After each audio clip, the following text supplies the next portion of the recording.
Bonjour à tous, très heureux de vous retrouver pour cette nouvelle émission spéciale à l'affiche. La Normandie a pris rendez-vous avec le soleil. C'est parti, entre guillemets, pour le meeting d'été d'Auvilley. Premier groupe 1 du jour, le prix Jean Prat. Une épreuve pour poulet entier et pouliche de 3 ans qui va se dérouler sur 1400 mètres. Ligne droite, attention, tracé rectiligne. Et bien évidemment, pour m'accompagner, pour décrypter cette superbe course, Naoufel. Salut Naoufel. Salut Philippe, bonjour à tous. Très beau plateau, ce prix Jean Prat. Ouais, en effet, seulement 9 partants, mais attention, il y a du lourd, comme on dit. On va quand même rappeler que les 2 dernières éditions de ce groupe 1 ont été remportées par des Français, Cocorico en 2023, Good Guess, et en 2024, Pushkin. Et on va attaquer tout de suite avec le défilé des partants. Je vais commencer, moi, si ça ne te dérange pas, avec l'As Maranoa Charlie, l'entraînement de Christopher Head. Cheval qui a déployé de beaux moyens en remportant ses 2 premières sorties sur l'hippodrome de Deauville et Chantilly. Il a ensuite confirmé son potentiel en s'imposant dans le Thomas Brion et en se classant quatrième du Critérium international à Saint-Cloud. Ce fils de Wotton Bassett est invaincu sur le parcours du jour. Attention, avec notamment sa victoire dans le col de Moussac et surtout le Djevel. Son mentor l'estime énormément. Moi, j'y crois dur comme fer. Il s'annonce redoutable. Qu'est-ce que tu en penses, Naoufel? Ouais, je pense que c'est le meilleur des Français, Maranoa Charlie. Il n'y a rien à dire, hein. Bon, après, ces deux faux pas où il est quatrième, après, il était quand même battu face par de bons chevaux. Et je pense qu'il avait aussi peut-être besoin aussi de mûrir. D'autres avaient peut-être été, entre guillemets, moins précoces et sont arrivés sur le tard. Lui, au final, la dernière fois, il l'a fait comme un grand, hein, tête et corde, il s'est baladé, c'était très propre. Aurélien Lebec le connaît parfaitement. Pour moi, il ne doit pas sortir des trois premiers, hein. Non, on est d'accord. En plus, Christopher Head est vraiment très, très confiant. On va passer premier étranger, le 2, Shadow of Light. Qu'est-ce que tu peux nous en dire? Alors attention, alors certes, ces deux dernières performances sont coup-ci, coup-ça, elles sont pas exceptionnelles. Bon, après, c'est dans des groupes, hein, il n'y a pas de problème, hein, il est quand même à sa place. Ouais. Mais là, il va retrouver la distance qui l'affectionne. Dernièrement, c'était sur 1200 mètres, c'était un peu trop court pour ses aptitudes. Avant sa troisième place, elle était plutôt correcte, mais quand on voit son année 2024, il n'y a rien à jeter. Il a adoré les 1400 mètres. William Buick à la monte pour l'entraînement redoutable de Charlie Appleby. Et on connaît aussi la Kazakh Godolphin, hein, qui est en pleine forme actuellement. On atteste ses différentes victoires de groupe 1 depuis le début de la saison de galop. Donc pour moi, attention, je pense que c'est l'un des meilleurs anglais au départ. Ouais, je suis d'accord avec toi. C'est pour moi ce fils de Lope de Vega. Déjà, c'est le seul de la course à déjà compter 2 succès au niveau classique à Newmarket. Puis comme tu dis, Charlie Appleby, bon, il se déplace jamais sans ambition. Kazakh Godolphin, logiquement, il doit lutter activement pour les tout premiers rôles, voire la victoire. On est d'accord. On va passer au numéro 3. Je vais te laisser la parole parce que je sais que c'est un petit peu un petit chouchou pour toi, pour moi aussi d'ailleurs. Le 3, Cosmic Yeah. Il n'y a rien à jeter, hein.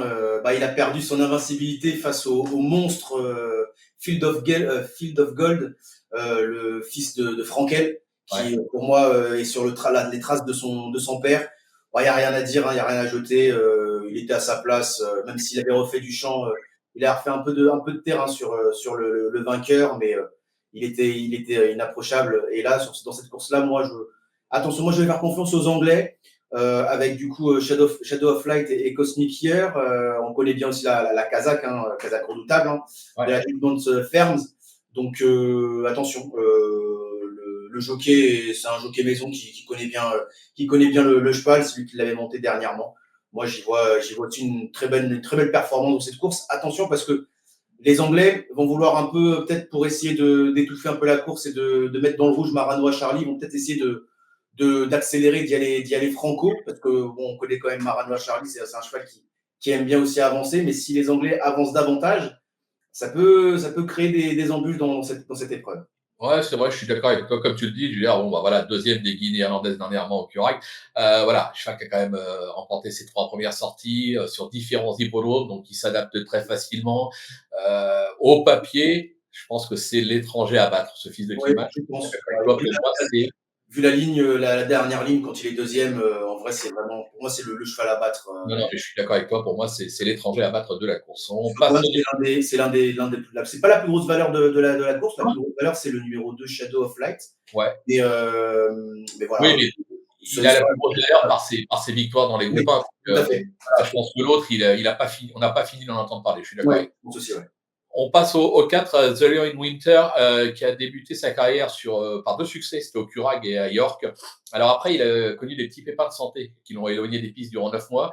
Maintenant, c'est un protégé d'Ellen O'Brien. Alors, il n'a pas convaincu depuis sa reprise. Il était totalement transparent dans le Derby d'Epsom. Attention, Derby d'Epsom, c'était pas du tout sa distance. Là, il retrouve sa distance de prédilection. Bon, Eden O'Brien, on le connaît, il se déplace pas pour visiter, il va pas emmener un cheval qui a aucune chance, il a dû le préparer aux petits oignons, comme on dit. Et entre nous, même si je le mettrais un peu plus loin dans une sélection, je serais pas surpris s'il venait à s'imposer dans une telle épreuve parce que il sera sur sa distance. T'es d'accord, non? Ouais, tout à fait. Alors, en plus, c'était le favori justement du Derby d'Epsom. Ouais. Il a totalement, il a déçu tous ses preneurs et je pense également son mentor Aidan O'Brien. Bah, il y a Ryan Moore, hein, on connaît très bien, hein, Ryan Moore qui vient exprès pour lui, il le connaît. Il va être sur sa distance. C'est attention, ça peut être une course, ça peut être une course où il va y avoir des surprises entre guillemets, même si pour moi c'est pas une surprise s'il remporte cette épreuve.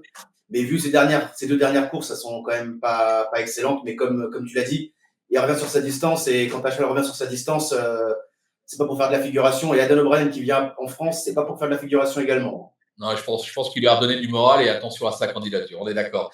Je te laisse parler du 5, Ochona. Bah, rien à dire. Il n'y a rien à dire dans sa musique, hein. Pas plus loin que troisième lors de toutes ses sorties depuis le début de sa carrière. Il a changé de Kazakh. Il était chez Al Shakab et il est parti il a la Kazakh maintenant, de la même Kazakh que Goliath. Ouais. Donc ça aussi, c'est peut-être intéressant, c'est un signe.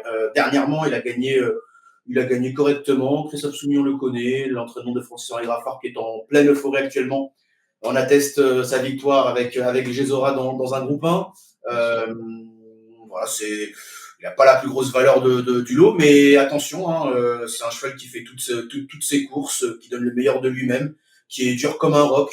Si Christophe Soumillon a le bon dos, il peut venir titiller les favoris et jouer les tout premiers rôles. Ouais, ouais, parce que moi, c'est un cheval qui m'a vraiment séduit à l'occasion de sa troisième place, et pourtant seulement troisième du Djebel. Mais attention, le cheval avait mis un petit peu de temps à se mettre en route, entre guillemets. Il a refait beaucoup de terrain pour finir sans que son jockey ne le tue, comme on dit. Donc, l'air de dire, bah voilà, de toute façon, on est troisième, on va pas tuer le cheval.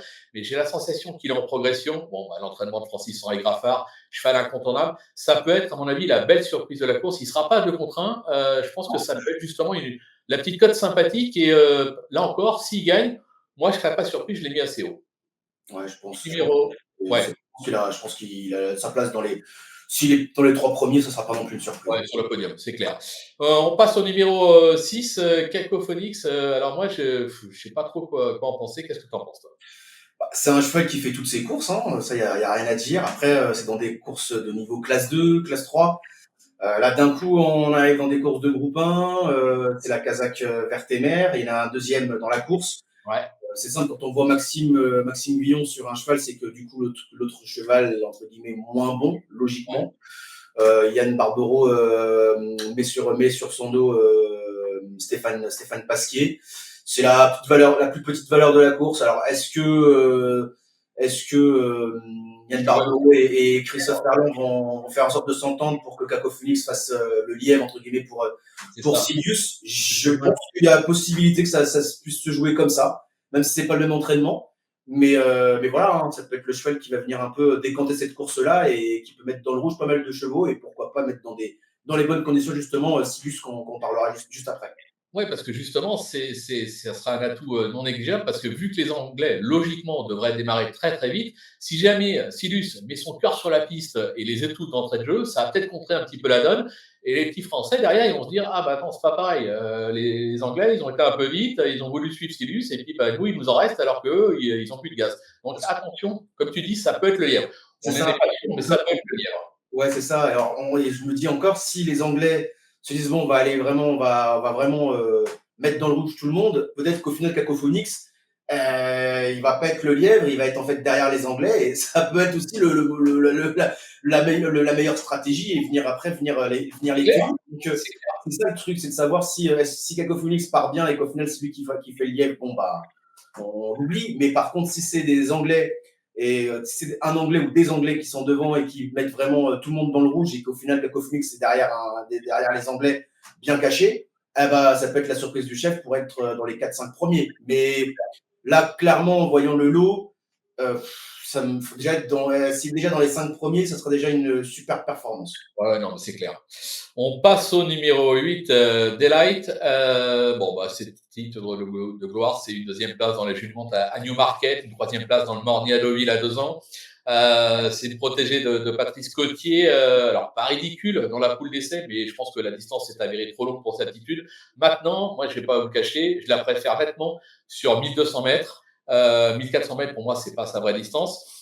Mais là encore, c'est pareil. Selon le déroulement de course, on ne peut pas l'écarter totalement, on est d'accord. Ouais. Ouais, après, elle était quand même bien meilleure sur des distances sur 1002. Ouais, Là, sprint. 4. Ouais. Dernièrement, elle a fait un petit bout dans la ligne droite et à 150 mètres du poteau, elle a molli. Donc voilà, après voilà, hein, c'est Michael Barzalona qui la connaît quand même un petit peu. Mais voilà, moi je pense qu'il y a quand même davantage de chevaux qui peuvent jouer la victoire. Elle, j'y crois pas énormément.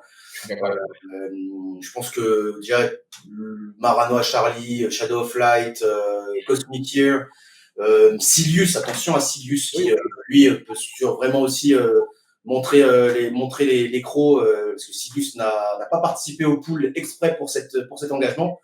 Donc attention, donc je pense que Daylight, bon, si elle est 4-5e, pareil, je pense qu'elle aura fait le boulot. Je pense que voilà, il cherche le black type pour continuer de l'emmener en tant que poulinière. Ouais, mais justement, on va rebondir sur Sirius parce que je me rends compte qu'on a parlé de Cacophonix, on a parlé de Delight et on était avec les Vertémères et frères et puis hop, on a sauté le 7 Sirius. Ça serait quand même dommage. Attention, ça peut être un site, ça peut être amusant. Donc Sirius, on va y revenir. On va dire que c'est la meilleure chance Vertémère au départ de la course. Maxime Guyon, comme tu dis, l'a choisi, donc c'est le premier jockey, donc c'est assez logique. Il s'est classé deuxième du Jebel. C'est un super cheval. Ça fait partie aussi des prétendants au podium, c'est clair. Oui, le seul petit hic, c'est qu'il a gagné une seule fois sur 1400. Ouais. Et il avait commencé sur 1400 pour sa première où il avait fini. Je pense qu'il avait besoin de voir un peu les couleurs. Il avait ensuite gagné sur 1400 et ensuite, plusieurs courses sur 1400 mètres, mais pas d'autres victoires. Deuxième souvent. Donc, à voir si plus tard il va être rallongé ou raccourci. Mais après, à part ça, pour moi, si Maxime a choisi Silius, c'est que en plus son mentor a décidé de ne pas le faire participer dans la poule, c'est que voilà, il voulait vraiment de la fraîcheur pour cette course où il sait que les Anglais déjà des sprinters anglais vont vraiment bombarder et s'il est dans les bons dos, il peut venir aussi faire les cueillir et faire quelque chose de grand. Ouais, je suis d'accord avec toi. C'est mi-figue, mi-raisin, parce qu'il y a du pour et il y a du contre. Maintenant, là encore, avec le déroulement de course, et puis bon, Maxime Guyon, les frères Vertémère, c'est difficile d'aller contre. On va dire que le cheval, s'il fait sa valeur, il a le droit de venir jouer un premier rôle. Gagner, je suis pas sûr, mais de jouer un premier rôle, probablement. On va passer au dernier, au numéro 9, Apollo Fontaine. Alors là aussi, pareil, c'est quelques inconnus quand même, parce que c'était un succès sur une listed sur 1000 mètres à Deauville. Cette pensionnaire d'André Fabre, elle a plutôt déçu. Elle manque de référence par rapport à cette catégorie. Là aussi, je me demande si, et pourtant c'est André Fabre, mais est-ce qu'elle ne serait pas un peu, entre guillemets, lièvre pour l'écurie Jules Monte, pour Cosmic Air, parce que franchement, au papier, pour moi, c'est compliqué de l'avoir lutté pour la victoire, quoi, non? Ouais, je pense que c'est compliqué pour la victoire, même pour les 2-3 premières places. Ah ouais. Il y a quand même des monstres. Mais voilà, c'est André Fabre, donc je ne sais pas si lui, il va accepter de faire le lièvre pour Cosmic Year. Alors, est-ce qu'il va y avoir une entente d'écurie? C'est possible aussi. Hein, ouais, parce qu'elle a été supplémentée. Hein, donc, elle a été supplémentée. voilà. Elle a été supplémentée, donc c'est ça qui interpelle. Donc, Et je pense que la Judgment, ils auraient pu ramener avec eux un cheval d'Angleterre avec eux dans leur valise. Et là, au final, c'est une Judgment française. Donc, et André Fab faire le lièvre, ça me paraît quand même compliqué, Clair. vu sa musique et sa valeur, pour moi, normalement, elle doit, si, pareil, pour moi, ce serait pareil que Cophonix. Si elle est 4-5e, elle aura fait son travail, quoi. Je suis d'accord avec toi. Au papier pur, on la barre. Ouais. Maintenant, c'est André Fabre. Tout le monde n'est pas André Fabre. On sait que Mm. s'il présente, alors, où il y a eu arrangement, et dans ces cas-là, ok, bien joué.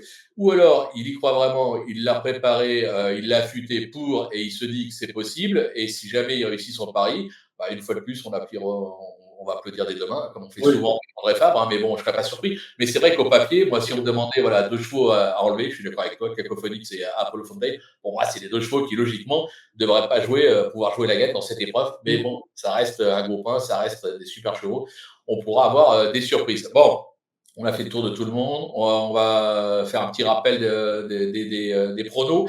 Ton prono, Naoufel, le 3, Cospicaire, le 5, Watchona et le numéro 2, Shadow of Light. On est d'accord? Ouais, même si en parlant avec toi là, Ouais. je pense que j'aurais mis plus Shadow of Light en devant et j'aurais mis Witchona plutôt dans les regrets parce que je me dis que les Anglais, ils ont peut-être le résultat de la course dans leurs pattes. Eh ben alors écoute, il n'est pas trop tard. On va partir donc du 3, du 2 et du 5, et non pas du 3, du 5 et du 2. Quoi qu'il arrive, les trois premiers, il n'y a pas de problème. Mon prono, moi je vais quand même être Cocorico en tête avec l'As Maranoa Charlie, que je vais garder quand même en tête. Watchona, je vais garder ça en 2. Moi j'y crois avec les Français, et évidemment le 3, Cosmic Air. J'ai longtemps hésité à le mettre en tête, mais bon, comme j'ai bien envie que les Français remportent un troisième Jean Prat d'affilée, je le laisse en troisième position. Bon, on a fait le tour de cette émission. J'espère qu'on a répondu à vos attentes. N'oubliez pas que vous pouvez nous retrouver entre les cotes et cotes et Super Top 5 sur Génie. Et surtout, on se donne rendez-vous, Naoufel, le 13 juillet prochain sur l'hippodrome de Paris-Longchamp avec le Grand Prix de Paris. Là aussi, ça devrait être une superbe affiche. Ouais, comme toujours, hein, c'est toujours une superbe épreuve, le Grand Prix de Paris, avec des très très bons chevaux qui, pourquoi pas, vont avoir peut-être dans l'esprit l'Arc de Triomphe. C'est Mais en clair? tout cas, je pense que ça va être également un joli plateau en perspective. Ok, merci Naoufel, merci à vous tous de nous avoir suivis. On se donne rendez-vous vendredi prochain pour justement un nouveau à l'affiche avec ce Grand Prix de Paris. Bye bye. Ciao, ciao.